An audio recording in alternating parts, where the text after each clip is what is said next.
Hola amigos de Mater Mundi, ¿cómo estáis? Continuamos aquí, como siempre, con el libro de Comprender las Escrituras. Jaime, ¿qué tal? Hola Beatriz, muy bien, como siempre preparado también para este programa. Fantástico, así me gusta, Jaime siempre preparado. Bueno, vamos a ver hoy el capítulo 26, que nos habla de Pablo apóstol. Vamos a ver, los primeros cristianos veían muchos milagros, como los vemos nosotros también hoy en día, porque parece que es que ahora no hay milagros y bueno, ahora se ven muchísimos milagros, pero ellos veían muchos milagros, contaban con muchos milagros. Pero había dos que les resultaba especialmente increíbles. Uno era que Jesús, después de morir, había resucitado y se había aparecido a muchas personas. Nosotros hablamos de que creemos en Jesucristo resucitado, pero yo no sé cuántas veces nos paramos a pensar. Jaime, ¿tú te paras a pensar alguna vez que Jesucristo realmente ha resucitado? O sea, creo que hemos vivido en una cultura en la que desde pequeños nos han enseñado, o por lo menos los que hemos vivido la religión desde pequeños, que Jesucristo ha resucitado y nos lo tomamos como si fuera... Es verdad que yo a veces en alguna adoración o en misa de repente me quedo, estoy rezando normal y me quedo parado y pienso, pero es que estoy ante Jesucristo resucitado. Y esto, como cambiar la conciencia totalmente, ¿no? Porque es verdad, es que es muy fuerte, cualquier milagro de una sanación o algo se queda pequeño ante que está ahí Jesucristo resucitado, vamos. Pues eso, pues yo creo que eso era algo que los primeros cristianos no estaban tan acostumbrados como nosotros. Y el segundo milagro era que Saulo, que lo hemos visto en el programa anterior, el más fanático perseguidor de los cristianos, fariseo hasta la médula, celoso por cumplir la ley de Moisés, se había convertido en uno de sus mejores apóstoles. Y así lo escribía Pablo a Timoteo. Podéis estar seguros y aceptar plenamente esta verdad, que Cristo Jesús vino al mundo para salvar a los pecadores, y de ellos el primero soy yo. Pero por eso he alcanzado misericordia, para que yo fuera el primero en quien Cristo Jesús mostrase toda su longanimidad y sirviera de ejemplo a quienes van a creer en Él para llegar a la vida eterna. Esto que dice San Pablo es muy importante, porque lo vamos a ver a lo largo de todo este capítulo. Vamos a ver si nos situamos. San Pablo, antes de conocer a Cristo, en ningún momento de su vida ni de su existencia se consideraba pecador. Porque para un judío el que pecaba es el que incumplía la ley. Bueno, puede que incumpliera algunas veces la ley, pero simplemente volvía a cumplir la ley y ya está. O sea, la condición de pecador era como no he hecho los deberes, no he faltado a la ley. O sea, no. Entonces, lo que dice aquí Pablo es muy fuerte, porque dice... podéis estar seguros y aceptar plenamente esta verdad, que Cristo Jesús vino al mundo para salvar a los pecadores. Primero, ellos no tenían conciencia de que los pecadores tuvieran, digo los fariseos, los judíos, de que tuvieran que ser salvados, porque para ellos la salvación venía por volver a cumplir la ley otra vez.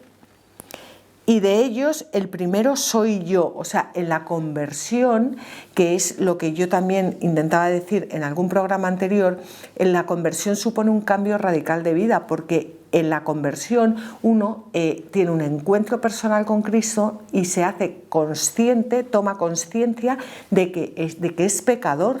Y entonces la conversión implica un cambio de conducta. Si no hay cambio de conducta, no hay conversión. Y dice, pero por eso he alcanzado misericordia, para que yo fuera el primero en quien Cristo Jesús mostrase toda su longanimidad. O sea, ha alcanzado misericordia. Para él la misericordia de Dios como judío era otra cosa. Uno no se salvaba por la misericordia de Dios, se salvaba, una vez más lo digo, pero es que es muy importante recalcar esto, porque cumplía la ley por sus propios méritos, por sus propias fuerzas. Entonces él se pone como ejemplo del mayor pecador para mostrarse ante los demás, para dando testimonio de su conversión, como dice él, para servir de ejemplos a quienes van a creer en él para llegar a la vida eterna. O sea, fijaos qué Pablo tan distinto, a un Pablo que la vida eterna era arremangarse y cumplir la ley por mis narices. Bueno, pues en los Hechos de los Apóstoles, Lucas hace un gran esfuerzo para mostrarnos que Pablo era realmente un apóstol. Este Pablo que ha tenido esta conversión era realmente un apóstol, hasta el punto de que a lo largo de todo el libro el ministerio de Pablo se asemeja al de Pedro, se asemeja al de Pedro de una forma muy notable. Bueno, hay una tabla aquí en el libro de comprender las Escrituras, en la página 460, que la estáis viendo ahora en pantalla, en la que se compara a Pedro y a Pablo. Decimos que Pedro, su primer discurso anuncia el cumplimiento de la alianza davídica, el de Pablo el cumplimiento también de la alianza davídica. Pedro reprende a Simón el mago, Pablo a Bar Jesús el mago, Pedro cura a un cojo, Pablo también, Pedro se niega a ser adorado como un dios por Cornelio y Pablo lo hace, se niega a ser adorado como un dios por la gente de Listra, Pedro es rescatado de prisión milagrosamente, Pablo también, Pedro se hace famoso por sus curaciones de forma que los enfermos esperan ser curados alcanzados por su sombra. Pablo también se hace famoso por sus curaciones de forma que los enfermos se curaban con los pañuelos y las ropas que habían tocado su cuerpo. Pedro resucita a Tabita, Pablo resucita a Eutico. O sea, todo esto es muy importante porque Lucas lo que nos está diciendo es, está abriendo camino a lo que es ser un apóstol de verdad. Y ser un apóstol de verdad es en primer lugar, haber sido elegido por Cristo.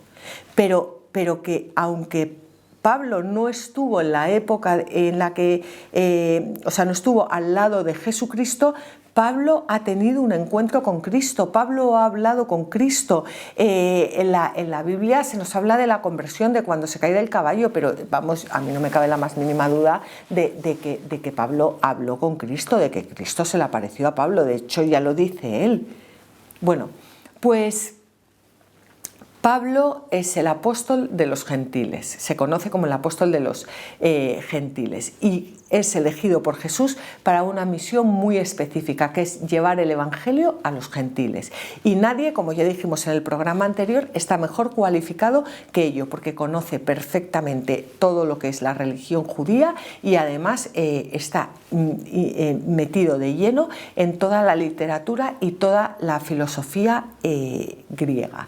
Y Pablo entendió perfectamente que la nueva alianza era en todos los sentidos, como ya hemos dicho 1000 veces, el cumplimiento de la antigua. Y digo como ya hemos dicho 1000 veces porque yo estoy deseando que queráis profundizar en el Antiguo y en el Nuevo Testamento, y cuando leáis el Nuevo Testamento ir viendo cómo cumple todo el Antiguo, pero para eso hay que conocer el Antiguo, y para ver cómo el Antiguo se cumple en el Nuevo, pues también hay que conocer el Nuevo. Por eso yo no dejo de repetirlo. Era lógico que el Evangelio tenía que predicarse primero a los judíos, porque los judíos era el pueblo de la antigua alianza, pero la palabra de Dios era para todo el mundo. Entonces Pablo y Bernabé dijeron con valentía: era necesario anunciaros en primer lugar a vosotros la palabra de Dios, pero ya que la rechazáis y os juzgáis indignos de la vida eterna, nos volvemos a los gentiles. Pues así nos lo mandó el Señor: te he puesto como luz de los gentiles, para que lleves la salvación hasta los confines de la tierra. Bueno, pues aquí hay algo que, a ver si yo me sé explicar, porque es algo muy, muy, muy importante. Y es que Pablo habla de la ley como nuestro pedagogo. Antes del Concilio de Jerusalén, algunos cristianos, ya lo hemos visto, pensaban que para seguir a Cristo había que cumplir toda la ley de Moisés, pero Pablo insistía a tiempo y a destiempo que no era así, y la Iglesia, guiada por Pedro, asintió que no era necesario hacer que los gentiles cumplieran la ley, porque la nueva alianza nos liberó de la ley. Entonces, vale, muy bien. Llegados a este punto decimos, bueno, ¿y entonces cuál era el propósito de la ley? Porque si estamos diciendo todo el rato, y San Pablo está diciendo todo el rato, y Jesucristo dijo que no había venido a abolir la ley, sino que a llevarla a su plenitud, porque hemos tenido todo el Antiguo Testamento, porque ha habido todos esos siglos en los que se ha estado estudiando y viviendo la ley de Moisés. Bueno, pues Pablo nos lo explica, y vuelvo a repetir, es que Pablo es la persona perfecta. La ley era una especie de pedagogo. ¿Quién era el pedagogo o el tutor? Bueno, pues en esa época, en las familias romanas, las familias acomodadas tenían un pedagogo, o sea, un profesor, un instructor infantil para sus hijos. El pedagogo era un esclavo, pero el padre le daba una autoridad absoluta sobre su hijo. ¿Y qué pasaba? Que cuando el hijo alcanzaba la mayoría de edad, cuando el hijo alcanzaba la edad adulta, el pedagogo ya no tenía autoridad sobre él, y como adulto estaba ya sujeto solo a su padre. Es decir, el pedagogo guiaba al niño y le enseñaba para poder ser un verdadero hijo. Eso era la ley, eso era la misión del pedagogo, era instruir al niño que todavía no era un niño, pues instruir al niño para entregárselo a su padre, para que el niño pudiera ya ser hijo de su padre. Y cuando el niño cumplía la mayoría de edad, cuando el niño cumplía la edad adulta, el niño quedaba bajo la tutela ya del sujeto al padre. Más que la mayoría de edad, es la edad adulta. No era la mayoría de edad como se entiende hoy en día, que yo cumplo la mayoría de edad y entonces hago lo que me da la gana y ya no dependo ni de mi padre ni de mi madre. No es eso. Ellos llegaban a la edad adulta y no es que seguían siendo hijos de sus padres, seguían viviendo, perteneciendo a esa familia, o sea, era otra forma de ver la vida distinta a la de ahora, que es como individualista. Bueno, pues la ley de Moisés, Pablo dice que era nuestro pedagogo, pero con la venida de Cristo alcanzamos la edad adulta en la fe. O sea, la ley de Moisés nos va llevando y nos va preparando para poder ser adultos en la fe y para poder ya pasar directamente a acoger a Cristo. Pero para eso tenemos que haber sido formados antes. Antes de que llegara la fe, estábamos bajo la custodia de la ley, encerrados en espera de la fe que debía ser revelada. Por consiguiente, la ley ha sido nuestro pedagogo, que nos condujo a Cristo para que fuéramos justificados por la fe. Pero cuando ha llegado la fe, ya no estamos sujetos al pedagogo. En efecto, todos sois hijos de Dios por medio de la fe en Cristo Jesús. Ahora bien, mientras el heredero es menor de edad, aunque sea dueño de todo, no se diferencia en nada de su siervo, sino que está sometido a tutores y administradores hasta el momento señalado por su padre. De manera que ya no eres siervo, sino hijo, y como eres hijo, también heredero por la gracia de Dios. Bueno, esto que acabamos de leer, estos últimos versículos, ahora bien, mientras el heredero es menor de edad, el heredero todavía no ha heredado, pero es el heredero. Aunque sea dueño de todo, no se diferencia en nada de un siervo, sino que está sometido a tutores y administradores hasta el momento señalado por su padre, de manera que ya no eres siervo, sino hijo, y como eres hijo, también heredero por gracia de Dios. Es que nosotros somos hijos de Dios. Nosotros, cuando venimos a este mundo, estamos sujetos a la ley, nos tienen que enseñar, pero ser cristiano significa estar libre de la ley, a la que estábamos sometidos solo hasta la venida de Cristo. Pero hasta la venida de Cristo, hasta que vivamos de Cristo, porque muchas veces hemos sido bautizados, frecuentamos los sacramentos, pero seguimos, porque nos da la gana, seguimos sujetos a la ley, porque seguimos esclavos de la ley, porque no hemos abierto nuestro corazón al amor de Dios, porque no amamos, simplemente cumplimos. El otro día decía alguien algo que se me quedó grabado, que decía, yo me di cuenta que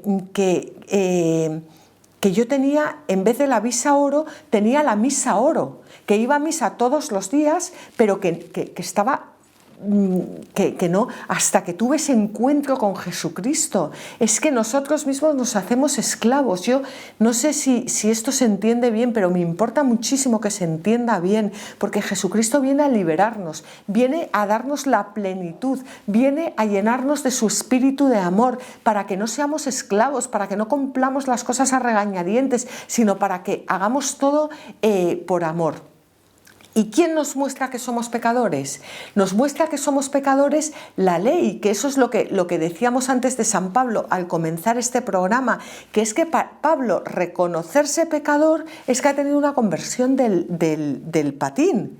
Vamos a leer estos versículos de Romanos. ¿Qué diremos entonces? ¿Que la ley es pecado? De ninguna manera. Sin embargo, yo no conocí el pecado más que a través de la ley, pues no habría conocido la concupiscencia si la ley no dijese, no desearás. El pecado, aprovechando la ocasión, produjo en mí, por medio de los preceptos, todo género de concupiscencia, porque sin ley el pecado estaba muerto. Yo también, durante algún tiempo, vivía sin ley, hasta que llegó el precepto y revivió el pecado. Y yo quedé muerto, y el precepto dado para la vida, ese mismo se convirtió para mí en instrumento de muerte. Pues el pecado, aprovechando la ocasión, me sedujo por medio del precepto y por medio de él me dio la muerte. Así que la ley es santa, y el precepto es santo, justo y bueno. Es que es impresionante. O sea, lo que nos está diciendo San Pablo es que la ley es necesaria para que nos muestre que somos pecadores. Porque si no nos reconocemos pecadores, que es lo que le pasaba a él, porque él decía, porque sin la ley el pecado estaba muerto. Claro, sin la ley, la ley es el baremo, es la que te dice, tú has pecado. Entonces, él dice, yo también durante algún tiempo vivía sin ley, hasta que llegó el precepto y revivió el pecado, y yo quedé muerto, y el precepto dado para la vida, ese mismo se convirtió para mí en instrumento de muerte. La ley es la que te acusa, es la que te dice, tú eres un pecador, no mates, porque si matas eres un pecador, y tú vas y matas, y dices, ¿soy un pecador? ¿Qué pasa hoy en día? Que no hay ley que condene, no la hay. Entonces te dice la gente, yo aborto porque yo hago con mi cuerpo lo que me da la gana. Pues esa persona no ha conocido la ley en su vida, no sabe, no conoce el pecado, bueno, hasta que le llegue, pero es que lo hace además pensando que lo está haciendo bien, porque no ha tenido el pedagogo, no ha tenido al instructor, nadie le ha dicho, mira, es que tú no haces con tu cuerpo lo que te da la gana, porque no es tu cuerpo, es de Dios, y además haz con tu cuerpo lo que te dé la gana si quieres, pero es que lo que tú estás matando no es tu cuerpo, es el cuerpo de otra persona, por cierto. Pero ¿lo entendéis? Es que no hay nadie que, o sea, no está cumpliendo, no está viendo la ley. Bueno, pues eso es lo que nos está diciendo San Pablo, que la ley la necesitamos para situarnos, para saber quiénes somos, para saber que por la concupiscencia estamos dañados, que pecamos. Pero el pasar a la edad adulta es acoger el amor de Dios. Ese amor está muy por encima de la ley. Ese amor nos salva del pecado, ese amor nos perdona, ese amor nos eleva. Y cuando tú amas, tú ya no tienes necesidad de matar, ni de robar, ni de nada, porque tú amas. Tú amas. Es que si tú vas a robar a alguien y encuentras que llegas a esa persona y la amas, pues no le robas. Entonces la justificación del creyente pecador por Dios hace que la persona pecadora se convierta. La justificación es la santificación del pecador. La santificación que santifica a Dios hace que la persona se convierta en santo delante de Dios, en limpio de pecado, en digno de recibir las promesas de Dios. Y esa justificación, esa santidad, nunca la vamos a alcanzar por la ley, porque la ley es la que te dice tú eres pecador, y entonces una vez que tú te reconoces pecador, entonces acoges el perdón de Dios, entonces te puedes poner de rodillas delante de Dios. Bueno, yo creo que, yo no sé si os he hecho un lío, yo no sé si se me entiende, yo no sé, Jaime, si tú quieres preguntar algo, comentar algo, porque esto es tan importante. Hombre, es toda la... A ver, esto, San Pablo es muy intenso, entonces no lo vamos a explicar en 25 minutos, pero yo por lo menos, si se ha entendido esto, me quedo contenta. La verdad es que sí, yo hasta ahora nunca había entendido esta parte de San Pablo, lo de cuando hablaba sobre la ley, no me quedaba claro, y ahora con el ejemplo del pedagogo lo he entendido bastante bien, que lo pone San Pablo, pero... Sí, que es de San Pablo, no es mío. Pero es bien explicado así, la verdad es que es la primera vez que lo he entendido. Bueno, pues San Pablo es una bomba. Lo que pasa es que San Pablo hay que estudiarlo porque si no, no se entiende. Hay que masticarlo bien para poder tragarlo, ¿no? Claro, como San Pablo además es de nuestra época, pues uno lee a San Pablo y dice, yo eso como está el Nuevo Testamento lo entiendo. Tú empiezas a profundizar sobre San Pablo y no hemos entendido absolutamente nada. O sea, San Pablo tiene una profundidad y unos conocimientos y una vivencia. San Pablo vio el cielo. San Pablo estuvo en el cielo. Es verdad, es verdad. Y no pudo describirlo jamás. Es que San Pablo, como decís ahora los jóvenes, es muy fuerte. Es mucho San Pablo. Entonces, vamos, es como para hincar los codos y ponerse a estudiar a San Pablo. Desde luego, sí, esto de la ley, vamos, yo era la primera vez que lo entendía y me ha encantado. Claro, entonces nosotros... como vivimos con un pie puesto en la ley y con otro pie puesto en la gracia y ahí vamos cojeando como hasta que el santo no es el que no peca, porque hasta que nos muramos vamos a seguir pecando, porque tenemos todavía... tenemos o sea, aunque Dios nos salvó del pecado, pero tenemos todavía las consecuencias, pero el santo es el que se da cuenta que gracias a la ley conoce su pecado pero que él quiere vivir del amor, pues el santo es el que se levanta, se confiesa y tira para adelante. O sea, la ley, en verdad, lo que provoca en nosotros es el conocimiento de lo que hemos hecho, es el pedagogo. Es el pedagogo, es el que nos va instruyendo para entregarnos a nuestro Padre. Ajá, para ponernos a disposición de la gracia, ¿no? Exacto. Bueno. Bueno, pues muchas gracias, Jaime, y muchas gracias a todos vosotros. Y en el programa siguiente vamos a continuar hablando sobre San Pablo.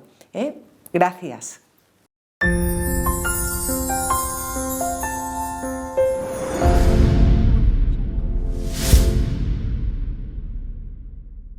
Mater Mundi no es una asociación, Mater Mundi es una familia que se dedica a compartir el Evangelio y las maravillas que Dios ha hecho en la vida de tanta gente.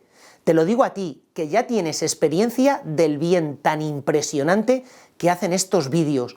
Cuántas historias de sanación interior, cuántas historias de conversión, cuántas veces tú te has sentido más cerca de Dios gracias a este material que está llegando a tu casa.